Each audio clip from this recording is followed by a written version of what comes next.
Les poissons en entier dans le ventre? Ah oui, oui, ils en ont dans le ventre. On peut même dire que certains sont gonflés d'ailleurs.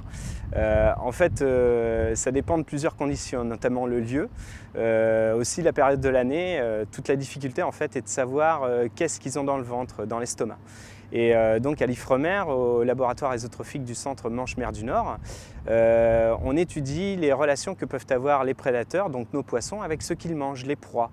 Et une des manières d'aborder cette étude en fait est de regarder effectivement ce qu'ils ont dans l'estomac. Et donc le plus sympathique serait d'avoir des proies intactes, non digérées.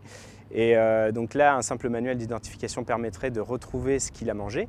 Mais la plupart du temps, nous n'avons que des fragments. Alors certains fragments vont pouvoir nous permettre d'aller jusqu'à l'espèce, alors que d'autres nous donneront que des indications sur le nombre d'espèces qui auront été mangées, ou tout simplement arriver à trouver un groupe auquel on pourrait rattacher le morceau de proie trouvée, c'est-à-dire les crustacés, les mollusques, les poissons.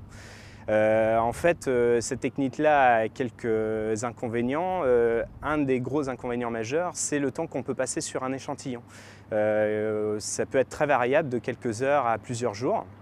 Et il ne faut pas oublier non plus que c'est une photographie en fait, de ce que le poisson a mangé. On ne peut pas dire en regardant à un seul estomac que le poisson a ce régime alimentaire-là sur l'année.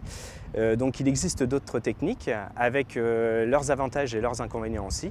Et en fait, c'est la combinaison de toutes ces techniques qui permet de mieux comprendre les relations qu'on peut avoir entre les proies et les prédateurs, tout simplement pour savoir un petit peu comment tout ce petit monde vit en dessous de la surface.